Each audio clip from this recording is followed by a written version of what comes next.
Welcome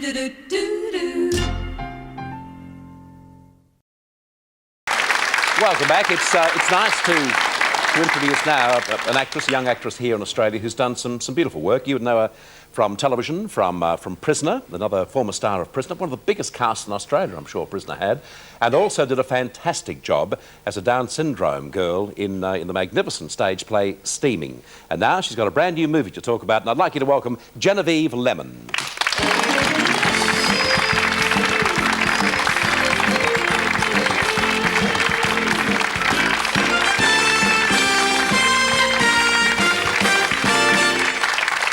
Welcome to the show. Thank you. It's lovely to meet you. I thought your performance in Steaming is one of the best performances I've seen anywhere in theatre. Thank you. And I just don't know how you would achieve such a different look and also such a realistic approach to what is a problem that most of us at some stage of the game have come across in people, the Down syndrome. It was quite simple, really. That's a bit scary, but it was a matter of going back to childhood, I think, and also I used my nieces and nephews as examples. She was probably around about mid-20s, that girl Dawn, but she was very childlike, so it was really, it was a gift of a role. It was lovely to do, and it was not as difficult as it may have looked. This is a dreadful thing to say. I'm trying to remember now whether you, like most of the other cast members, got your gear off. Did you get your clothes off? I had to skip, Bert. Oh, yes, I do remember now. Yes. Yes. Very well do I remember that particular scene. So it was a great scene. It was the moment where the girl realised or felt for the first time that she was like the other women. So it was a moment of triumph for the character. It was a really wonderful moment when she walked out on stage without her clothes on. It was a great laugh for the audience, but it was one where they were really rejoicing as well, I think. Certainly, I do remember very well now. Yeah. Now, tell us about Sweetie, the movie you've just done. Well, when I met Jane Campion to talk about the project, and she told me that the character was possibly mentally retarded and the character's name was Dawn. But here we go again. I thought, well, okay, this is my role, and I look forward to doing it. And it was an easy step in a way for me to get the role. Jane came to see a play that I did where Tracy Mann and I were both playing middle-aged Scottish women, and we went back to childhood and then up through teenage, up to being the 30-year-old women again, and I think Jane saw something in that character, especially the childhood pieces of the character, which were strongly identifiable as parts of Sweetie. Sweetie is another person with problems who is very childish and very demanding and very now. Everything is sort of very upfront and close to the surface with Sweetie, and I think that's what Jane saw. Yeah, and what sort of life experiences does she go through that provide the movie's aim? It's never really specified what sort of mental problem she had, but she definitely had some sort of mental problem, and her sister at one stage says to her, "You've stopped taking your medication, haven't you?" And so it's indefinite, but it's certainly easily recognisable that here's a very odd person who doesn't fit in.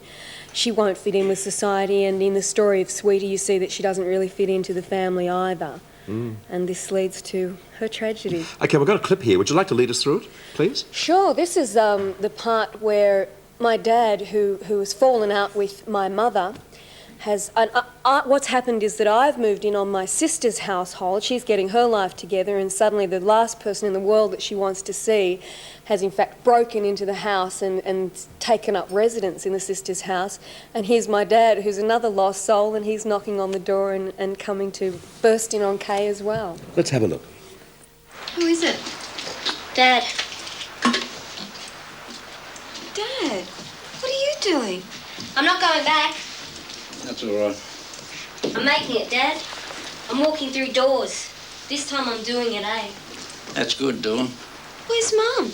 One moment, please, sir, and I'll check on that. Remember that, Dad? One moment, please, sir, and I'll check on that. I remember it all right. I've got a producer this time. Oh, that's good, Dawn. Can you put these in the freezer, Kay? We don't have a freezer, Dad. What? No freezer? Jeez. Would you like to be introduced to Bob, Dad? Oh, later, Dawn. No freezer.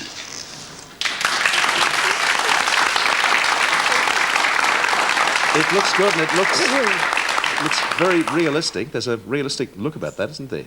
It's something which Jane Campion, the director of the film, wanted to get the real feeling of suburbia, and the locations and the houses that were used to film, I think, have really captured something, and also the characters are quite unique, I think. Genevieve, we've talked on the show many times about the lack in Australia, and also right around the world, for good meaty roles for women.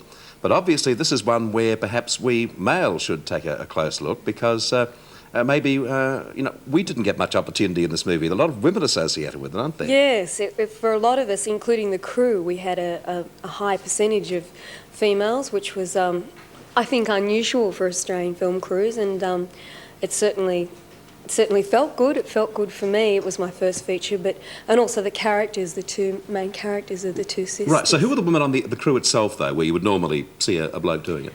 Well, Jane Campion, her first feature film, Sally Bongers, who was the cinematographer. Excellent, she does wonderful work. She's fabulous, and she and Jane worked very well together. We also had a camera operator, a focus puller, boom swinger.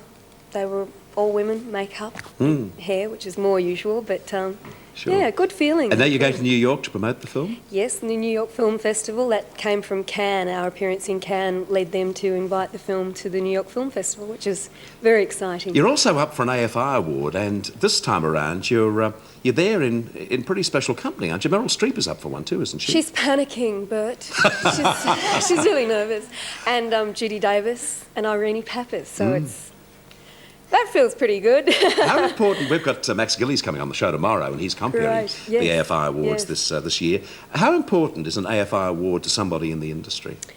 I don't know. I don't think it's a very intangible thing, all these awards, you know. People say sometimes that, for instance, getting an Oscar can be death, you know. It means you don't work for another 2 years or something, but I don't know about the AFI. Well, they also said that about Gold Logies, TV with Gold Logies some years ago, and there were no, really, there were a couple of. Fortunately, I never fell for it, you know, thank God. But some years ago, there were a couple of people who won Gold Logies in consecutive years, and then didn't work for a couple of years after. I mean, it has to be nothing but coincidence. I think so. It's a commonly recognised syndrome, but I don't think it can be defined quite that simply. Do you? Not at all. Not at all. In the commercial break before you came on, Marina and I were talking about the Princess Theatre. Actually, we talked about it on camera too, but during the break we talked about Frederici, who is the ghost of the Princess Theatre. Have you worked the Princess Theatre at all? No, I haven't. Are No. you superstitious about those sort of things? Marina was asking me whether I believe the ghost was there, and my answer has got to be, I'm not saying he's not there. Right. Are you superstitious? Well, I'm rather sort of practical about those sort of things, but too many people have claimed to have seen him from various, not just the sort of people that are into the supernatural, but as Bert was saying, normal everyday stage doormen, and whole companies have felt strange feelings there. So it'd be interesting to see if he's waiting around. He might be able to do the Phantom. Well, yes, the real one, if you can get him there ahead of Sammy Davis Jr. What was the other role you thought you had in mind for Sammy Davis Jr.? Sammy wanted to do Evita too, you know, as you know. As who? Don't cry for me, Argentina. As Evita Peron. He almost got it. He almost got it. Are you a superstitious person? Too short.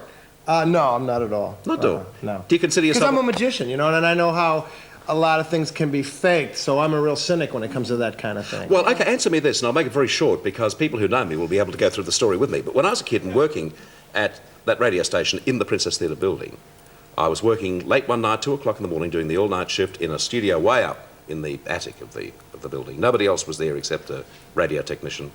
In those days, used to play an album, side 1 and side 2, with no commercials, because all-night radio was quite new. It wasn't wartime quite, but it was just not long after, I guess.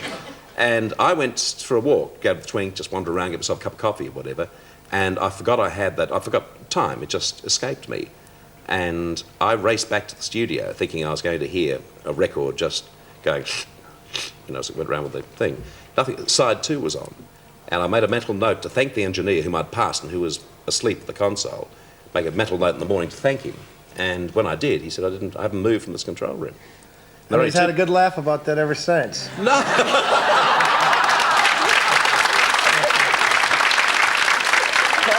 That is the answer. Well, I love it. God, I wish this bloke could live in Australia. Why don't you Well, if consider they laugh living? like that at everything, I will. I'll come. Well, we will if you will. If you can't live here, you've certainly got to come back. Genevieve, we're going to be very superstitious and nervous and hoping for you for those AFI Awards, because if you can take it off, obviously, from the work in this movie, the critics already have been very, very kind to you. You deserve it. So good luck for that, and also good luck for the trip to New York. Thanks a lot, Bert. Genevieve Lemon, ladies and gentlemen, a great actress. What's that? Oh, yes. Peter, our floor manager, who's worked with every actress in Australia, sometimes professionally, he was on Prisoner, as you might recall. I Now, what is certainly this? do. What was? Well, I'm not too sure. Charming message, isn't it? Yes. What's the reason for this? Well, Genevieve gave the crew one each when she left the show. Oh. It's a fond Yeah, memory. it just says, little badge there to work, go suck a lemon. And that was Genevieve's little farewell to the crew. OK, hope you're enjoying your lunch there at home, and we'll take a break. And then Dr. Paul Wilson joins us from New York City. He's our resident criminologist.